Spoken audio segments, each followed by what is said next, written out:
India Limited Q2FY23 earnings conference call. As a reminder, all participant lines will be in the listen-only mode. There will be an opportunity for you to ask questions after the presentation concludes. Should you need assistance during the conference call, please signal an operator by pressing star and then 0 on your touchtone telephone. Please note that this conference is being recorded. I now hand the conference over to Mr. Rahul Thakur from EY. Thank you, and over to you, sir. Hi. Thank you, Inba. Hello and good evening, everyone. I'm pleased to welcome you all to Anupam Rasayan's earnings call to discuss Q2FY23 results. Please note, a copy of all our disclosures are available on the investor section of our website as well as on the stock exchanges. Anything said on this call which reflects our outlook for the future or which could be construed as a forward-looking statement must be reviewed in conjunction with the risk that the company faces. Today, from the management side, we have with us Dr. Kiran Patel, Chairman, Mr. Anand Desai, Managing Director, Mr. Amit Khurana, CFO, and Mr. Vishal Thakkar, Deputy CFO. I now hand over the call to Dr. Kiran Patel for his opening remarks. Over to you, sir. Thank you, Rahul. Thank you all, and welcome to everyone to the Q2 FY23 earnings call. I hope you all enjoyed the Deepavali festivities. The last 24 months, the world had faced unprecedented human toll and economic challenges. Just as the world found a solution to beat COVID, the Russia-Ukraine conflict created a second major economic crisis. Crude oil prices skyrocketed, shortage of gas supply to Europe leading to energy crisis in Europe, inflation in the crude-derived chemical price.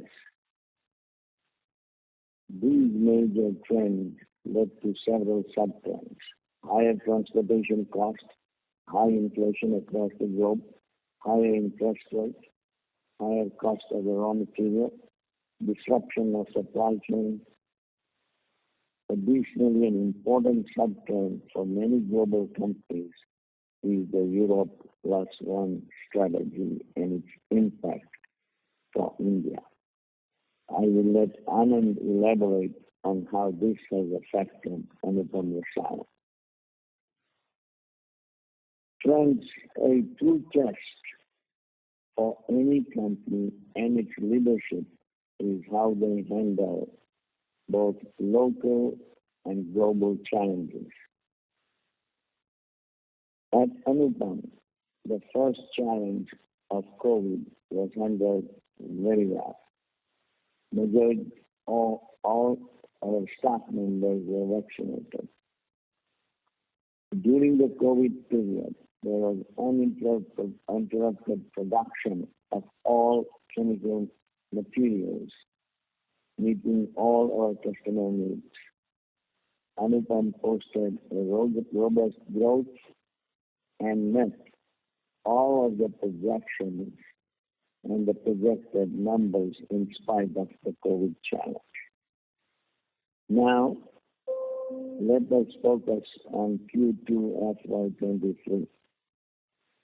I'm happy and proud to say Anupam Rasayan has continued its robust growth journey and, more importantly, has also maintained the profit margins. The natural question would be, how did Anupam maintain both growth and margins in spite of the overwhelming odds? The answer is that Anupam Rasayan always works with a long-term view. The robust R&D department allows us to develop niche products with complex chemistry, and this ensures that we are strategically placed with our partners and customers Most often, Anupam enjoys the open, transparent model. Many a times, Anupam is the primary or single supplier. This strategy has resulted in Anupam having 27 multinational customers. A good example is that we had no business with multinationals in Japan, Japanese or a Japanese customer in 2016, but today we work on 4 products for them. The transparent cost plus model and along with that high quality complex molecules results in robust long-term relationship with our customers.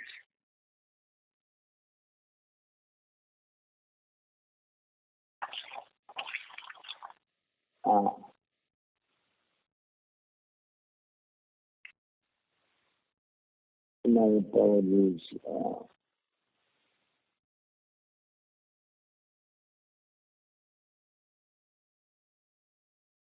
Our focus on sustainability continues to remain strong.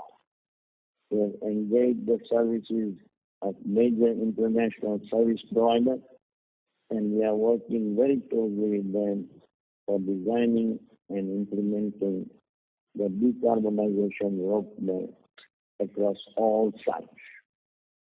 I am pleased to announce that our 5.4 megawatt solar power plant got commissioned in October 2022.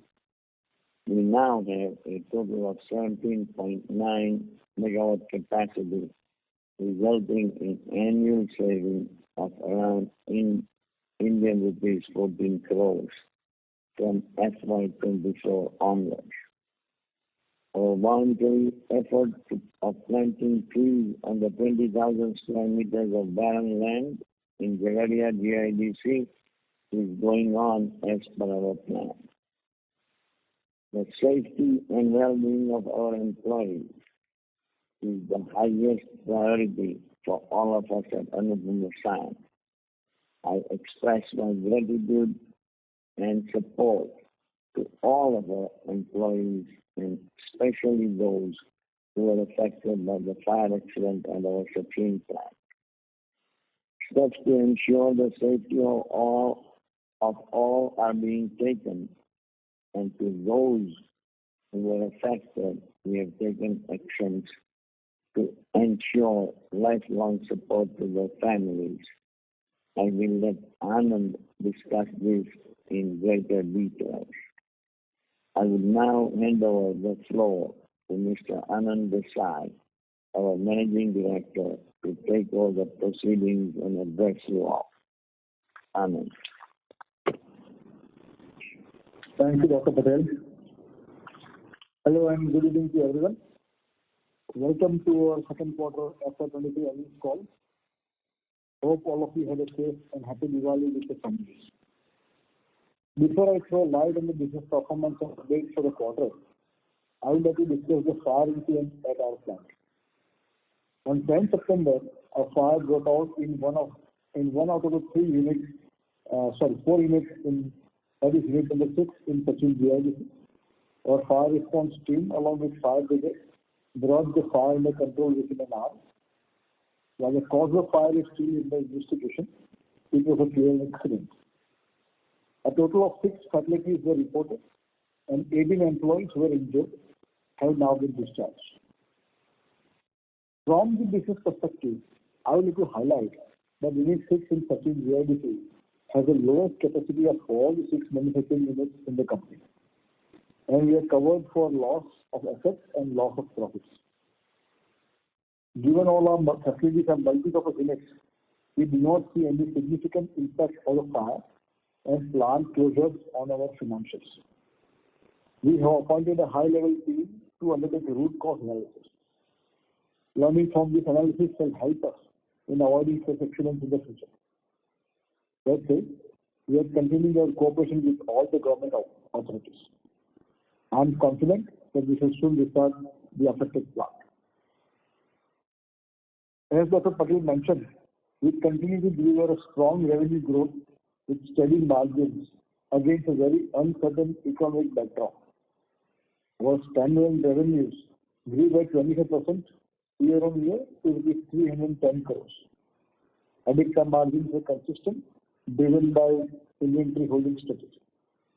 I will let Vishal Bhai discuss this more in detail. I would now like to highlight our working philosophy of carrying a long-term vision that Dr. Patel alluded to in his opening remarks. Our vision is to be a globally reputed chemical manufacturing company with respect to our research, technologies, quality, safety, and care of our environment. One of the main pillars of this vision is client centricity. Dr. Patel gave you examples of how we brought a new Japanese client on board and with our formidable client relations. Sorry to interrupt, Mr. Desai, may we request you to hold the handset a little closer to you because your audio is sounding a bit muffled, sir. Sure. Thank you. Dr. Patel gave you examples of how we brought a new Japanese client on board, and with our formidable client relations, we expanded the relationship to build a solid product portfolio. This has been possible because of our continued efforts on process optimization and expanding chemistry capabilities. Our experience of working with multinational clients for more than 2 decades and our transparent cost-plus model has helped us build a trusted long-term partnership with all our clients. Let me now discuss how this is helping us in what is being termed now as 0+1 strategy going forward. Our long-standing relations with the clients have made Anupam a go-to company for any challenge they face. In Europe, as many of you know, the energy crisis has created a challenging environment, making it difficult to manufacture products at a reasonable cost. This has led to several multinational companies seeking to shift a part of the sourcing requirements from Europe to India. Along with China Plus One trend, Anupam has now started seeing the benefits of this 0+1 trend. With our latest announcement of signing 2 contracts with one of the major European crop protection company for supplying of 2 new life science related specialty chemicals, and in this we were able to deliver these products in a short period on the urgent request of our customer. These contract wins are a testament to our chemistry strength, our ability to deliver products based on the requirement of customers. Moreover, both these products were being manufactured in Europe, and now the customer has decided to source these products exclusively from Anupam going forward. We are working with few more MNC clients, both in Europe as well as in the US, and expect 20 to 25 niche products to be added in Anupam's product portfolio in the near term as part of Europe+1 strategy. This has been in the works since last 1.5 to 2 years, but with the Europe+1 situation, this has got an added urgency from the customer side now. Coming to the business updates, we have successfully onboarded one of the largest specialty chemical companies based out of North America, and with this addition, we now have 27 multinational customers across the globe. During the quarter, we also commercialized one new product, taking the total products tally to 49. This new product commercialized comes under the LOIs and contracts that we signed in FY 2022. Soon we will commercialize other products as well under the LOIs and contracts. As mentioned in the previous earnings call, we continue to see strong demand from our clients. Another positive impact of building a trusted partnership with clients is that we continue to see upward bias in all the contracted volumes with major customers. This makes us confident about delivering a strong performance in the coming quarters and for the years. Before I conclude, I would like to speak about another important highlight of the quarter.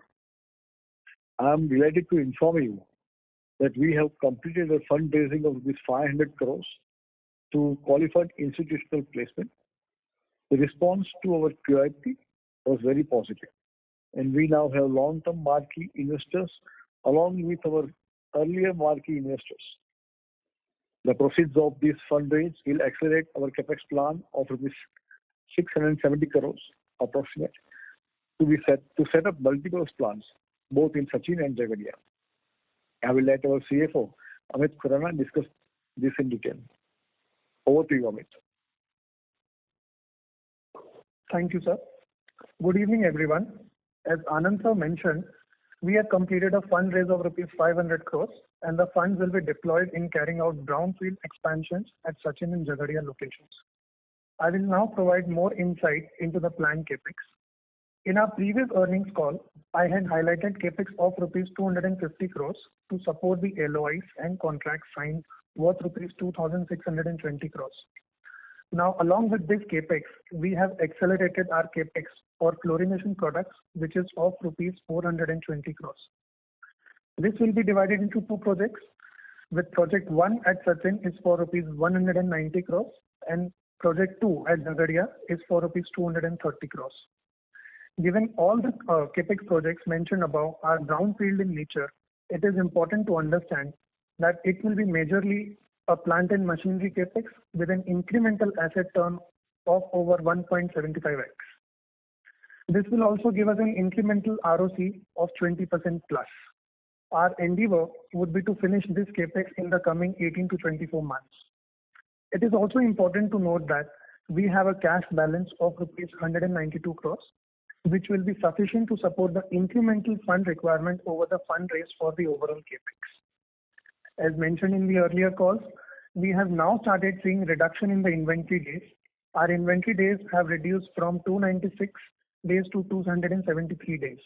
This is the result of the proactive steps taken by our team by revising the pricing mechanism clause in contracts to 6 months and reduction of cautionary inventory. Further, this has led to healthy OCF of rupees 97 crores for H1 FY23, which is higher than PAT for the period. We will continue to see the increase in operating cash flows, which will further improve the return ratios. These cash flows, along with our current cash on balance sheet, will ensure any further capital requirements for fulfillment of growth opportunities. I would also like to highlight that India Ratings has assigned a long-term issuer rating of A+ to Anupam Rasayan. With this, I hand over the floor to our Deputy CFO Vishal Bhai, who will take you through the financials. Thank you, Amit Bhai. Hello, everyone, and thank you for joining us here today. I would like to briefly touch upon the key performance highlights for the quarter ended 30th September 2022, and then we'll open the floor for questions and answers. Before I proceed, I would urge you to go through the detailed presentation submitted to the stock exchange and uploaded on our website. Kindly note our numbers for the quarter and half year on a consolidated basis also include 10 fact numbers, which have been consolidated from 21st May 2022. I'll first discuss the standalone financial highlights for the quarter ended September 30th, 2022. Operating revenue for the quarter 2 FY23 was at 3,107 million rupees as compared to 2,489 million rupees in Q2 FY22, up 25% YOY. EBITDA, including other revenues, was at 898 million rupees in Q2 FY23 as compared to rupees 697 million rupees in Q2 FY22, a growth of 29% YOY. This would also translate to a 29% EBITDA margin for the quarter. Profit after tax was at 412 million rupees in Q2 FY23 as compared to 358 million rupees in Q2 FY22, growth of 15% YOY. On a consolidated basis, operating revenue for Q2 FY23 was at 3,862 million rupees as compared to 2,489 million rupees in Q2 FY22, up 55%. EBITDA, including other revenues, was at 1,012 million rupees in Q2 FY23 as compared to 702 million rupees in Q2 FY22, a growth of 44% YOY. Profit after tax was at 478 million in Q2 FY23 as compared to 361 million in Q2 FY22, growth of 33% YOY. Please note, consolidated numbers for Q2 FY22 do not include Tenpac Industries number, so please read accordingly. Now, moving on to the segment-wise performance for the Q2 FY23, our life science segment contributed around 277 crore rupees, while other specialty chemical contributed around 32 crore rupees. In percentage terms, the life science segment contributed 90% of the total revenue, and the balance came from other specialty chemicals. As far as revenue breakup is concerned in terms of geography, Q2 FY23, the contribution of Europe was 35%, India 31%, Japan 15%, Singapore 13%, China 4%, and the remaining 2% came from North America. Exports for the quarter was around 69% of our revenue, and I believe export will continue to be a major contributor to our top line going forward. Our top 10 customers contributed 83% of the total revenue, and there is total of 24 products that we provide to them. With that being said, we will open the floor for Q&A. Thank you. Thank you very much.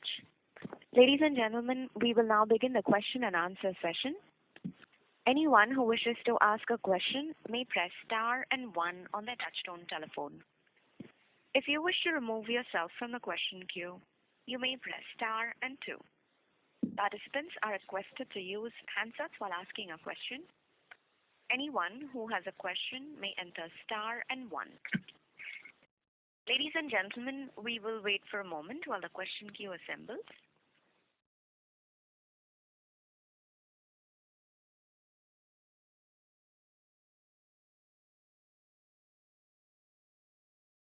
We have the first question from the line of S. Ramesh from Nirmal Bang Equities. Please go ahead. Hello, good evening, and thank you very much. I wish you all a very happy Diwali and the best of season. So, and to start with, you mentioned the accelerated capex and formulation and products, and the capex of something of the order of 600 crores. So, can we get a sense in terms of what is the proportional capex that will go into the formulation projects, and what will be the increase in the share of formulation products compared to your current percentage share out of your overall revenue once the formulation products are commissioned?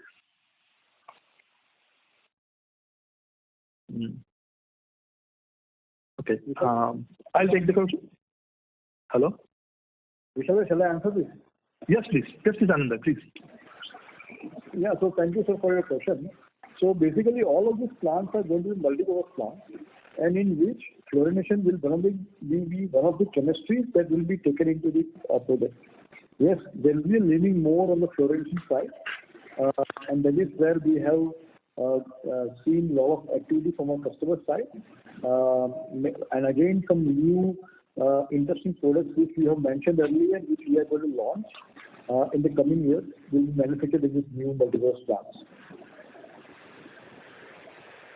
Okay, so in terms of the commercial impact of your capex, when do you see the full impact of the capex to be funded by the QIP? And what is the reason for the additional capex? Because of the QIP output document, you mentioned capex of 419 crores. So added another 192 crores. So is it possible to give us the split of the total capex, including the voice number, and when do you see the full impact of the entire capex program? Vishal, you can add on the full impact on going on the timeline, but on the products, Mr. Ramesh, what we are seeing is that there is a huge demand from customers coming in for new products that we have been planning for the last 2 years. And based on those demands, that is why we have expanded the capex currently, and that is why we have gone forward for the QIP. I think there will be some forward-leaning questions, answers, so I would not like to go into that right now. But maybe once the statements are clear, we will be able to give you more information going forward. So Vishal, you can add on the timeline for the project completion of this. Sure. So Mr. Ramesh, if you see when we said 670 in the opening remarks also, that is 250 crores that we had earlier announced, then 220 plus 190 crores. These are the total 3 projects that we are undertaking. And this we are planning to complete in next 24 months, 18 to 24 months, as Amit Bhai had also mentioned in his opening remarks. And within another 1.5 to 2.5 years from then on is where we are expecting it to reach the fairly full capacity of the plants by then. So that's the kind of timelines that I would suggest. So just to get some clarity on the LOIs and contracts you have and the capex which was planned earlier of 250 crores. So this additional capex and the overall number of about 670 crores. Is there any additional capacity you're creating for expanding your order book? Can we get some light on that?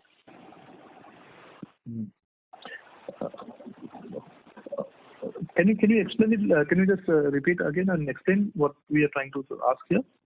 Yeah. So basically, you had mentioned that this 250 crores initial capex you had indicated last time was for the LOIs and contracts worth 2,620 crores.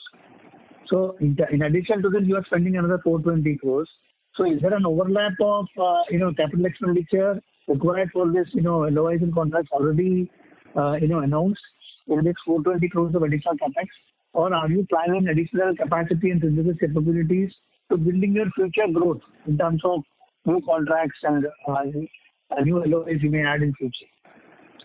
Yes. So, Mr. Ramesh, as we mentioned that, yes, 250 crores is what we have expend for the LOIs and contracts, and others are for the capacities that we are creating, as Anand Bhai had mentioned, for the new products and the additional demand that we have been seeing from our customers, both on the fluorination and other parts of the business.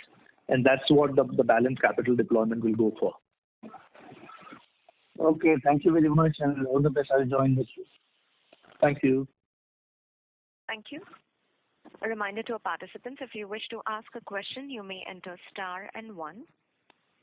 We'll take our next question. That's from the line of Vidhi Shah from IIFL Securities. Please go ahead.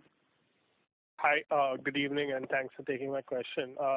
So just to take this point forward in terms of this additional capex that you've announced of roughly 430 crores, is this to do with this expansion in fluorination of that you mentioned on slide 15 with a revenue potential of 220 to 260 million? Is this capex going to be largely for these 6 to 7 products that molecules that you mentioned out here? Anand, should I take a... No, you go ahead. Okay. So, yes, this will also cater to the 14 new products that we mentioned in the slide as well on the fluorination, and we will have some more capacity to do other products as well. But largely, yes, it will also cater to the fluorination part of the business, which is what we have presented as slide 15, where we have mentioned that there will be 14 new molecules that we have identified. Sure. So, I mean, so just to understand the capex needs of these of this revenue potential, I mean, is it safe to assume a 1.75 asset turn for this 220 to 260 potential? I mean, I'm just trying to figure out how much capex would be totally needed to sort of reach this revenue potential that you mentioned on slide 15. Like with a 1.75 asset turn, it comes to roughly 1,000 crores of capex. So that would be another 600 crores to get to full potential. Would that be a fair understanding? So this 220 to 260, what has been mentioned, is the full potential going forward over a longer period of time. When we say 14 molecules, we are talking about a subset of this number. And hence, what we guided, what we are mentioning is 1.75 is the minimum that we would expect from the capital deployment, which will be catering through these 14 molecules. But we plan that we may be able to do a better asset turn than that as well. But for now, we are only mentioning 1.75 as the multiple. But these are two different. So basically, you may want to read the 220 to 260 as a different number than the total. 220 to 260 is a total that is around more than 30 molecules that we will be commercializing over a longer period of time. And that's what is mentioned here. Okay, got that. And in terms of margins of these molecules, will they be similar to the current margins that the company operates at?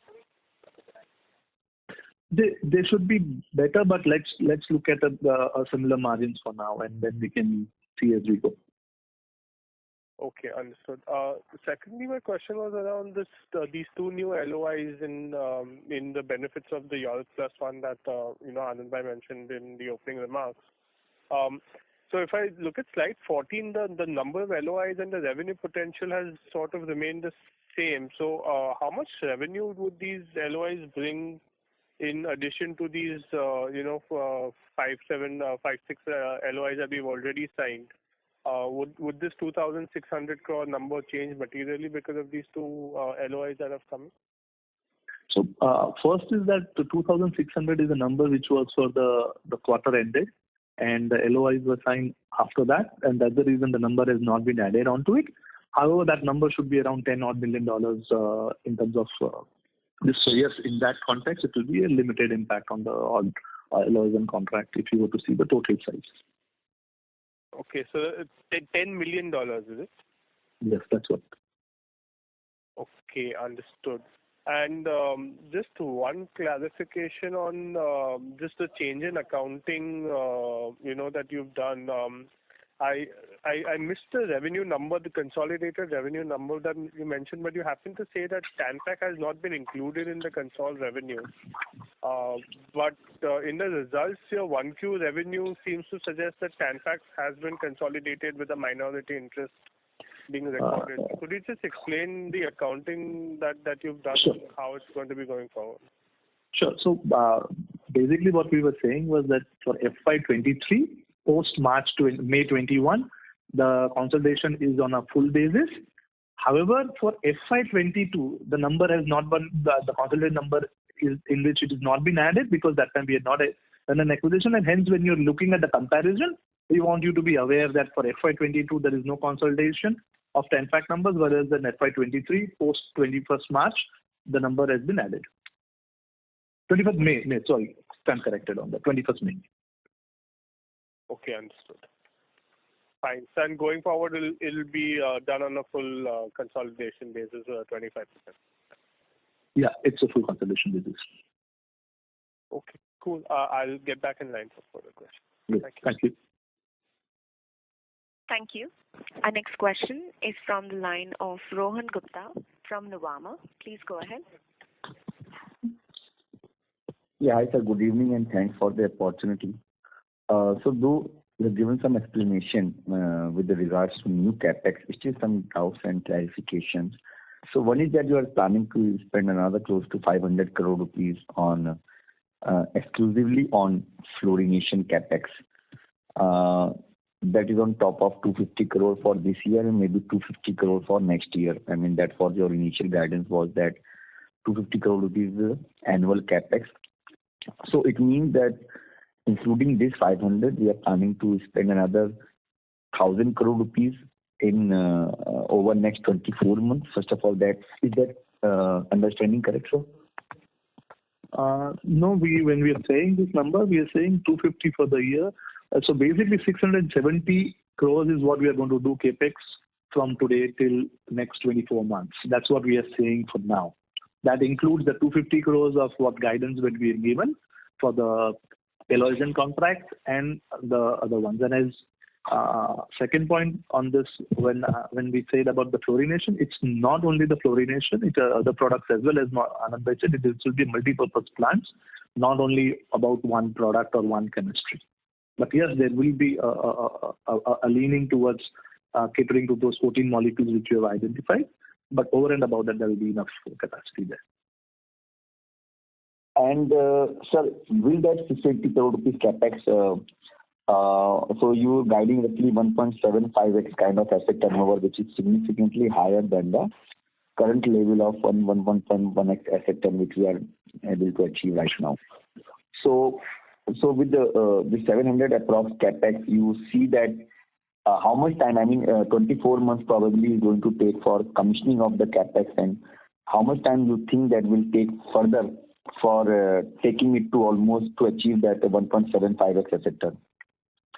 2 years from then on, we should be looking at that number. 2.5 years.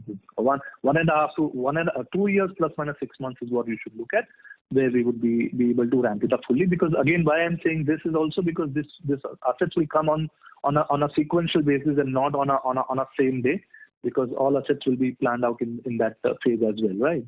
And that's the reason I'm saying this number in the manner.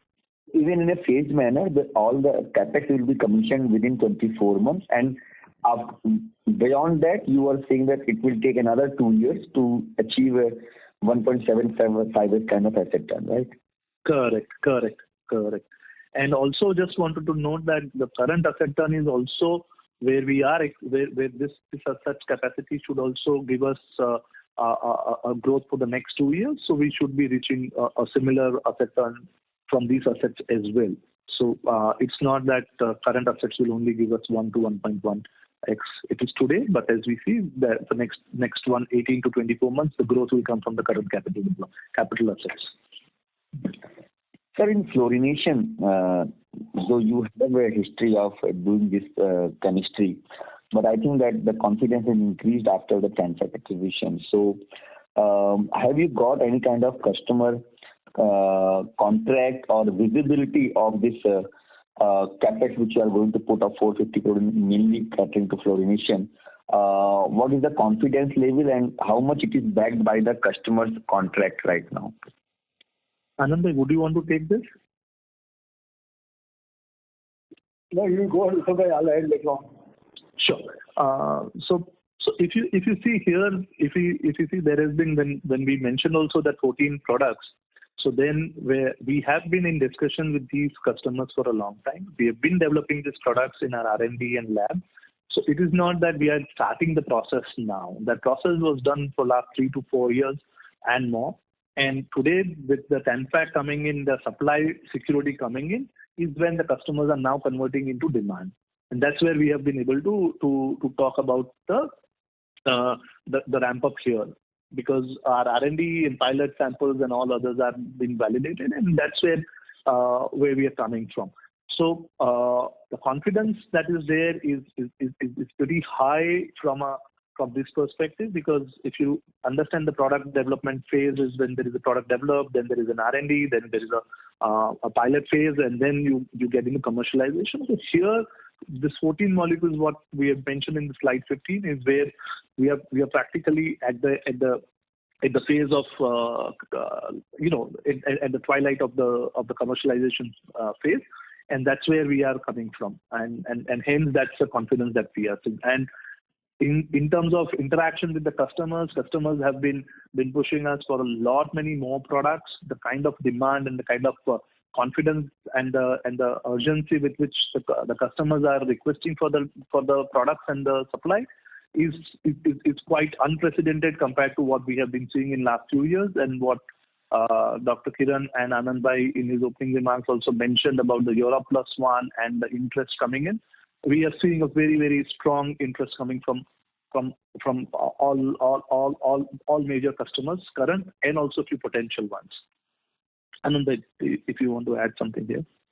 Yeah. So, Mr. Gupta, what I'd like to add on to what Vishal Bhai mentioned there, that the Europe Plus One strategy as well as the China Plus One is really playing out very hard.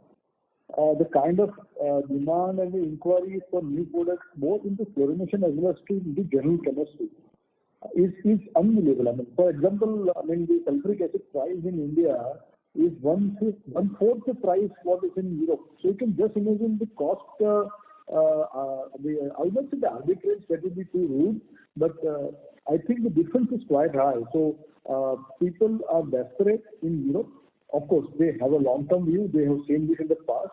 So they will not take an urgent view, but at least a major movement will start from of products which are not high margin or which are not how you say the security product for them to be shifted out from Europe, and it can be India and it can be China also. But at the same time, what we are seeing as far as Anupam is concerned, a major demand in our existing chemistries, and you would see that most of the products that we are manufacturing go to Europe today.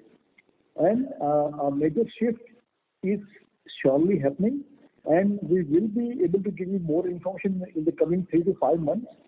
As I would not like to give any statements now, any forward-looking statements now, but I think in the next 3 to 5 months, we will see a lot of information coming out from Anupam as to what we have been doing in the last 6 to 9 months.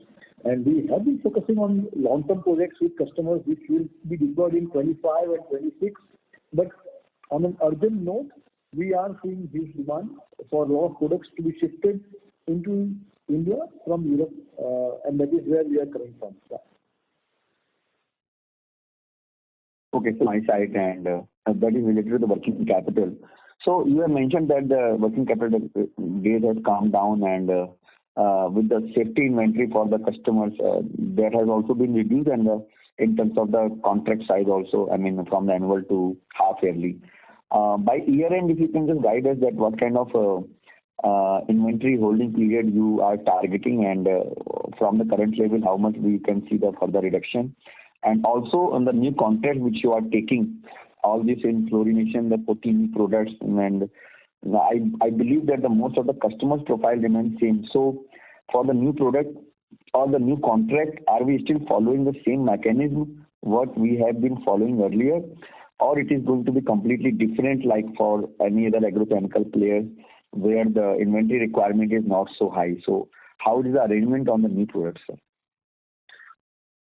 Okay, let me address the first question first, and then I'll come to the second one. The first question about looking at the inventory levels, as we mentioned, I think as we had also suggested in the opening year quarter as well, the first quarter this year as well, that we will endeavor to move back towards the historical level of the year before where we were, and we will look at coming to those kind of numbers by the year end, as where our cautionary inventory drops and our business in terms of the contract structure gets amended and implemented. So that's the number we would like to be focusing on, and that will be a fair bit of release from the working capital cycle in that sense. And second, on the newer contracts, you have to appreciate that the way we are designed and structured our business is a more in situ kind of a business where we are more part of our supply chain for our customers, and when we need to, and where we are mostly single or a primary supplier to our customer, there we would need to hold a particular level of inventory. However, if you see the business, the risk of inventory is practically not there for us in senses, because the price and volume risk both are passed through, and even the carrying cost for the inventory is also borne by the customer in that sense. So to that extent, we will have a structure similar to what we have in our existing business. However, we will keep on tightening that premise and getting focusing on a shorter cycle as much as possible.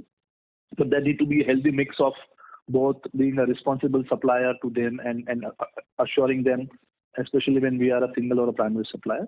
So there will be a healthy mix that we will try and focus on. Fine, yes, sir. Thank you. Thank you. Any participant with a question may enter star and 1.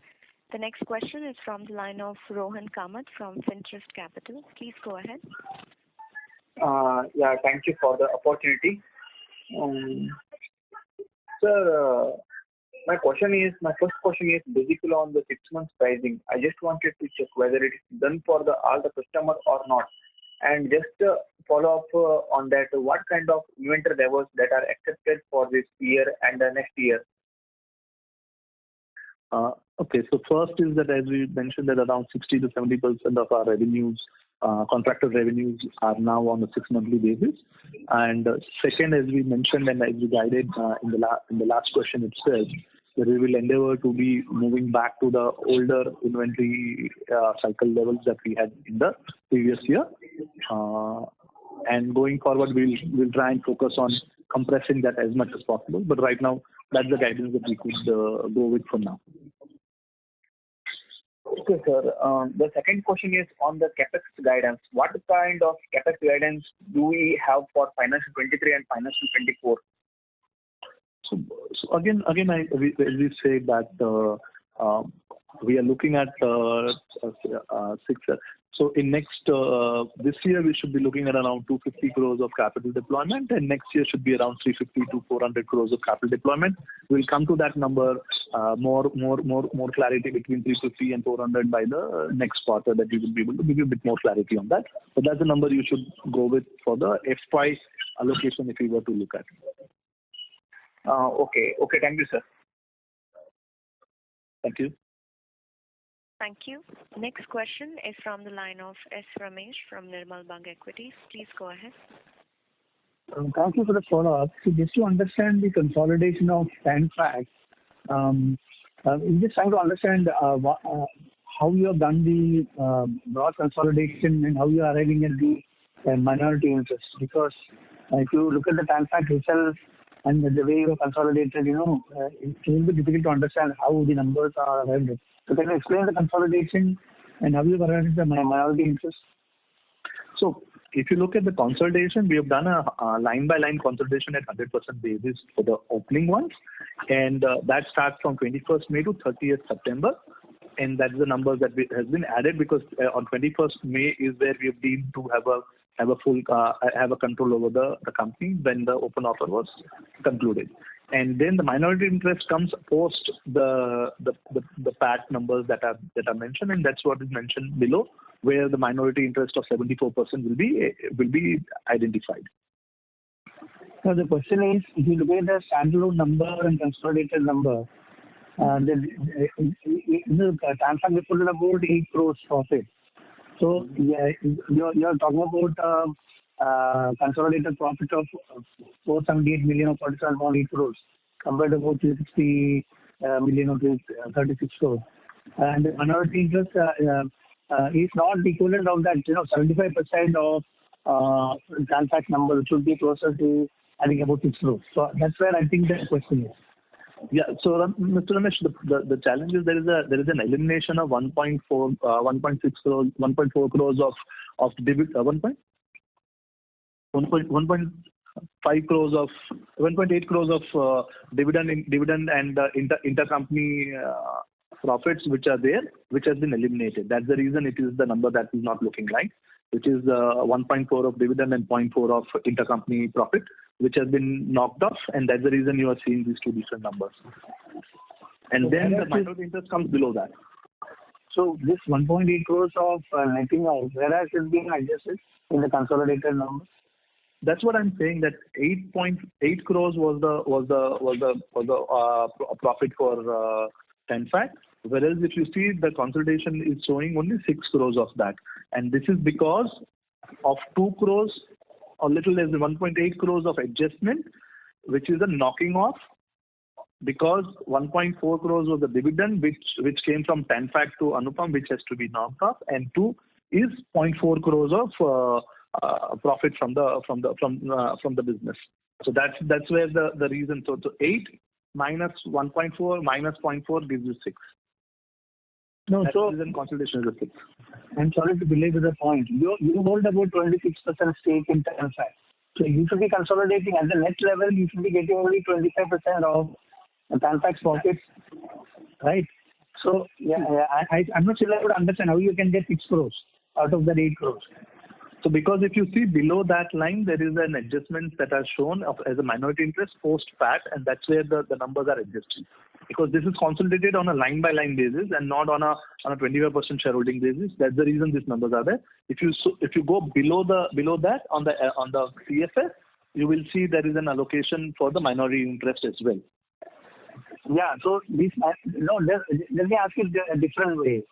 Minority interest of the 2 crores or 22 million you're showing, does it include any other item? Because technically, it should be equivalent of 75% of TANFAC's profit. Because external shareholders own 75%, right?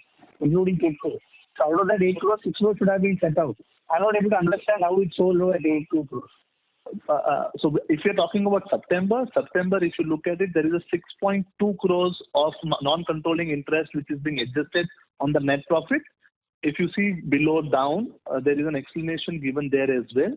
So 47.3 crores is the comprehensive income, less net profit attributable to owners of the company, 41.5 crores, and non-controlling interest of 6.2 crores has been mentioned in the CFS as we go down post the PAT. There is a line which is going further down up.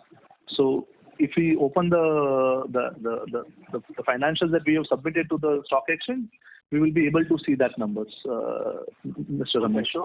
Okay, so you're saying, okay, I stand corrected. So this 47.8 crores is before the minority interest for the quarter. Yes. Out of it, you are saying 6.2 is the minority. Okay. I stand corrected. My apologies. Thank you very much. No problem, Mr. Ramesh. This is the first time we are also consolidating, so everyone will take time to get to that. So no problems. Please feel free. So the next thought is now when you're looking at these 14 new molecules and the increased capex, how are you positioning yourself to source your materials? How much of that is going to be captive? How much you have to import? And what is the arrangement for that? And what is the kind of additional impact it will have on your increase in working capital? Let me go first and let me answer that for now. Is that, see, our working capital cycle, as we said, we will keep on driving it as we mentioned in the earlier questions as well. So this increase in business will not expand the working capital, but we'll try and continue to compress as much as possible is the first statement. Second, what we are saying in terms of supply chain, if you see with the acquisition of Tenfac, the import dependence is only looking like reducing. Today also less than 20% of our purchase will be imported, and we will endeavor to keep it as low as possible. We are not seeing any significant change in terms of our purchase profile. In fact, it is only going to go more towards the domestic consumption and more vertical integration for us. So if I might just ask a follow-up question, in terms of the increase in core working capital, or the kind of capex you're doing, if you get about 1,200 crores of additional revenue, given the kind of working capital number of days, it implies about another 500 crores of additional working capital requirement. So how will you finance that? Will you need further debt raising, or will you be able to fund that through your operating cash flows? What is the company's plans for that? So, Mr. Ramesh, if you see the kind of operating cash flow that we have generated for the first half, and if you look at going forward, because this ramp up is also looking over next few years, so operating cash flows will be able to suffice any requirement for the growth in terms of working capital, and also there is a bit of a compression, as we had mentioned, that our working capital will compress as we go forward, and that will also ensure that the requirement for the working capital will be to that extent only. So both put together, we don't see any external requirement, any significant external requirement for our growth of our business for now. Okay, one last thought from me. So between Euro Plus and the China Plus strategy in terms of the customer profile for your current and the new order book you're building, are you going to see your margin profile improve as we move towards more of Euro Plus customers? How do you see that going forward? So margin profile, I think we have been always positioning ourselves with the European customers and European suppliers to that extent in terms of our supply to our customers. So we are typically replacing them most of the time. And there, if you really see the margin profiles, we don't see it to be significantly different. It will be a tad better. But right now, as we had mentioned earlier also, we will keep with the guidance of the same margin profile. If we do it better, it's always good for all of us. But right now, let's go with the numbers that we have been guiding for now. Excuse me, Mr. Ramesh, may we request you to return to the queue, please? There are several participants waiting for the turn. Yeah, I'm done. Thank you very much. I appreciate it. Thank you. Our next question comes from the line of Dhruv Muchal from HDFC Mutual Fund. Please go ahead. Yeah, thank you so much. You mentioned about increasing opportunities from Europe and customers looking more for us. So if you can speak a bit more about these opportunities, are they short-term, are they long-term, based on the nature of inquiries that you're getting, also the kind of sectors that exposure that these inquiries are coming from, and also you mentioned that there is the intensity is very high now. So does it mean that in future there is a scope that the ROCs that we probably used to demand earlier can improve significantly going forward, or do you think there is enough competition in the market for these kind of sourcing opportunities that the ROCs will remain at the levels that we have been doing? I mean, these 20%, or do you think, given the supply-demand dynamics, the ROCs can be in future can be even better, given your demanding position now? Anupam, would you want to take the question? Or do you do the second part? Sure. Dhruv, I think in Anupam's case, we tend to prefer to take long-term contract-based products only. And that has been the modus operandi of the company going in the last so many years. I mean, you will see so many products which have been, having a long-term perspective. Even there are some products which are not in contract, but which we've been manufacturing since 2004, and still today they are without a contract, but issued to Anupam only, and even in some cases they are on an exclusive basis. So this model we would not want to change. We only look at a long-term agreement kind of products only, even if there is not a written agreement, but there has to be a understanding between us and the customer, and based on our relationship of last so many years with all the majors, I think it's very clear. And in the future, if Europe situation changes, once the product comes out, there are so many things which are associated with it: registrations, internationally, locally, domestically. A lot of things have to be taken into accordance over there. And so when a customer gives a product to, or rather plans to take a product out from a certain manufacturer or a country, there are a lot of issues involved. It's not a knee-jerk reaction that today the prices are high in Europe and so we'll take it to India or China. It's not that. I mean, there's a lot of thinking going into that. Yes, Europe plus one situation is giving an impetus to that. Some products which we are planning in 25 will be launched in 23 itself. So yes, some products will be fast forwarded. But again, coming back to your main point, Anupam prefers to take products which are having a long-term agreement or a offtake agreement only. That is the plan, and that is how we go forward. And customers like that. I mean, like that, they understand Anupam's philosophy of a cost plus, the cost plus basis agreement. I mean, a price transfer. So they are also aware about it, and of all the costs that will be incurred onto that product to be manufactured. So I think we are very clear on that part. We tend to be a good supplier in that sense that we optimize the process, we share the benefits with the customer and ensure that his interests are arranged over a long-term period. So that will be my answer to your first question. On the second part, on the ROC part, I'll ask Vishal to take it. Yeah, thank you, Anand. See, on the ROC side, as we said, yes, when you have a higher demand, you tend to have a better bargaining power. However, the way we see things is that we look at sustainability, visibility, and profitability, and all three are completely important. And we would want to have a long-term sustainable business with them. So we will be looking at a good ROC. However, it has to be also making sense for a customer, and it should be sustainable that they don't look for other suppliers going forward. So the range that we have been suggesting, which is 20+% ROC, should be there. Now, how many percentage points we can always discuss as we go, but primarily that's where we will be looking at. Sure. So basically, you continue to target this 20% plus ROC. At least yes. that ROC. Yeah, absolutely. And customers are more than happy to offer that. Appreciate. And Dhruv, what to add over here? See, I mean, Anupam has been known to be a fair supplier. I mean, we do not take advantage of any manufacturer issues in Europe or anywhere else. we have always tried to see our benefit, the customer's benefit, not our benefit, because that is what pays off in the longer term. And that is the hallmark of where Anupam stands. I mean, all customers appreciate and understand. We know for a fact that most of the products that we offer are manufactured in Europe. And in the last 12 months, a lot of things have happened in Europe, but we have never taken an advantage of what's happening over there. We see our benefit, we see our understanding of the business, and we ensure that we come out looking as a logical supplier, a rational supplier, and not take advantage. I mean, people do take advantage of customers in this situation, which we prefer not to, and customers appreciate that. Customers are 11, they are elephants. They remember for a long time, and we prefer to be a rational supplier and not take advantage of any. I mean, not only a customer, even a supplier, even our supplier for that matter.